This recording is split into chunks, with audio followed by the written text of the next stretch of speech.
Do you want better contracts that protect you? Then you're in the right place. Today we're going to be jumping into getting better contracts so that you are protected in business and that you avoid unexpected surprises. So contracts are a bedrock of business law, right? It is kind of the essential thing that most businesses do is they engage in deals of some sort, right? Commerce, and all that commerce is going to be underlied by a contract of some way, shape, or form. It may be an oral contract, maybe a written contract, maybe a web page click-through contract, but contracts.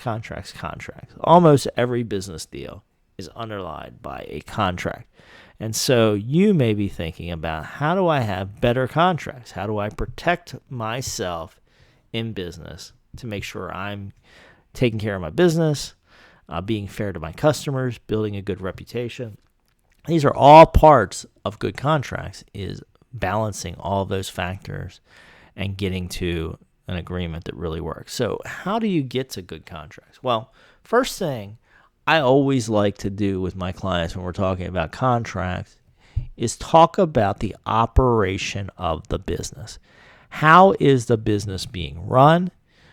What is the core product and service? And how does the contract that we're considering interact with the operation of the business, right? You see the tie-in between the two. And this is a step that's often missed, particularly when there's an outside lawyer involved.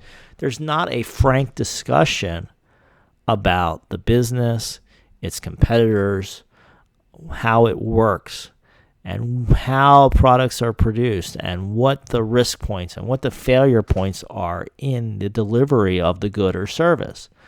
Because all of that should be taken into account in the contract. In a good business contract, one of the things we're going to be doing is looking at how the business runs and making sure we understand where those failure points are and that we're addressing that risk. We're also going to be tying it into our reps and warranties and our description of what we're delivering. You know, one thing I'll talk to my clients a lot about when we're drafting a contract is, how do we describe what we're doing? And I've spent a lot of time on this in particular contracts where we need to describe either what's being delivered if it's a physical good, or what's going to happen if it's a service, right? We need to get a good description that is objective, that both parties can look at and say yes or no. Did we make the standard or did we not, right? We're setting a goalpost, and we're either going to go over it, which is what I hope my clients do, or we're going to come under it, in which we got a problem, right? But we got to know where the goalpost is in that planning process. And so sit down and really have an analysis of what is happening in the business. And a lot of people miss this step. What can we really deliver? And sometimes people will copy form contracts, and we'll talk about form contracts in a minute. But people will copy a form contract. That form contract was set up with a different business in mind, and the goalpost was set up based on that different business. And so now, whether you clear the goalpost or not is based on somebody else's measurement. Well, here's the thing. If you're writing the contract, you get to set the goalpost. And I'm not necessarily saying you want to set it low, but you want to set it as something you can achieve. You don't want to have goals that are unrealistic for your business. For instance, let's say we're working with a software business. That software business is producing a piece of software that's perhaps web-based. One thing you'll see in some of these web-based software contracts is, an uptime guarantee. Like, our service will be available, such and such percent of the time. Well, look at that percentage. Is that realistic where you're at?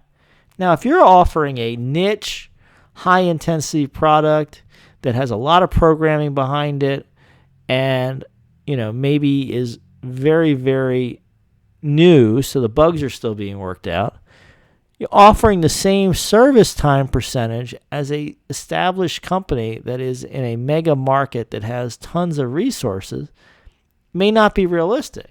Yeah, we all want to provide a high service rate to our clients, and I understand that more uptime is better, but you also need to tailor it into the realities of your business, right? You can't be promising things that you cannot accomplish. And so this is where a lot of businesses miss creating good contracts and protecting themselves because they don't look at it.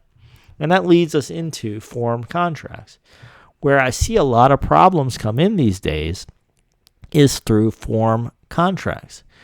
People get forms because they're available on the internet. They're easy. They're certainly cheaper than hiring a lawyer to copy and paste somebody else's work and to start changing the names out to your company and your deal. It's very tempting. The forms are readily available. And so people do this all the time. But as I've talked about in other videos here on the channel, that form agreement that you're getting is typically an end point of some negotiation. Somebody else negotiated prior to you ever being involved about what was in that form and what was not. What does it cover? What doesn't it cover? And you don't know whether it's beneficial to you or not. So you have to be very careful with form agreements. You got to read them carefully. You got to revise them. You got to tailor them. And if you're working with a form agreement, this is what I'm talking about. These service uptimes, these place of delivery, method of delivery. These are all things that might vary depending on your business and your setup, right? Maybe you're getting a form contract that talks about using a common carrier to deliver something, but you're using, your own trucks to deliver it. Well, that needs to be changed and updated because you could breach your contract accidentally just by not following what's in there. And that does happen. Sometimes people are just sloppy about what's prepared.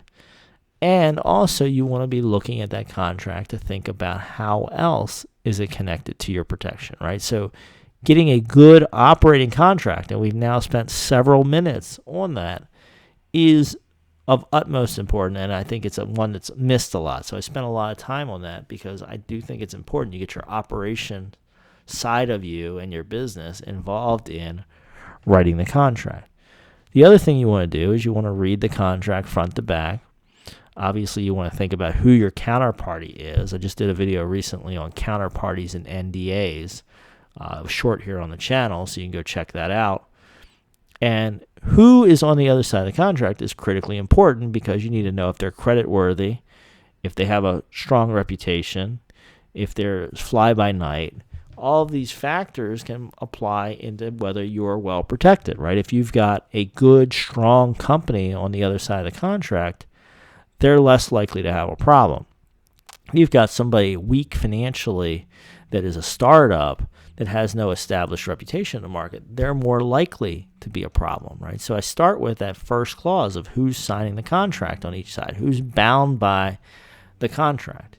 And as I work through the contract, I'm thinking about who's performing what, who's delivering what where, does it match the actual logistics of the business? And then as we move through the contract, the reps and warranties, are they all true? Do I need to make exceptions to them? You need to read these things. A lot of people do not read the reps and warranties. They look like what they call boilerplate stuff that's just copied over and over again. But they are of legal effect, so you want to read them and make sure they apply correctly to your business. They don't have things that you don't understand or don't agree to. So moving through the reps and warranties. And then I'm thinking about insurance and indemnification. Who's insuring who? What happens if there's a loss of goods? What happens if something gets damaged in shipment? What happens if there's an injury or other things happen with the products, a redistribution of the products, right? So these are all clauses that I'm looking at as I get into the middle of the contract. And then I'm also thinking about potential liability, where litigation might happen, both physically, what forum is it going to happen in? Do I want the litigation close to home? Am I okay going farther away? Do we want a judge or a jury? Are we potentially going to try to waive a jury trial so that we're in front of a judge? Again, depends on the situation, depends on the product being sold, depends on your risk tolerance. Do you even want to go to court, right? Should there be a mediation? Should there be an arbitration? These are thoughts on dispute resolution that we want to work through and protect yourself. Now, my general rule for arbitration versus litigation is if it's a situation where I don't want as much public publicity around it, I may want arbitration. If I know that I might embarrass the other side or they don't want to have their reputation sullied, then maybe litigation plays out. Arbitration can be just as expensive as litigation. You've got to kind of make a decision when you're setting it up whether you're going to go arbitration, litigation, or mediation, and then one of those two. But I'm looking at the totality of the circumstances of which one's going to work better. Now, some companies have really got hit by arbitration clauses. They put arbitration clauses in a lot of agreements, whereas with lawsuits, you can potentially consolidate them or have even a class action where you bring all your cases together so that you don't have to try a bunch of independent trials.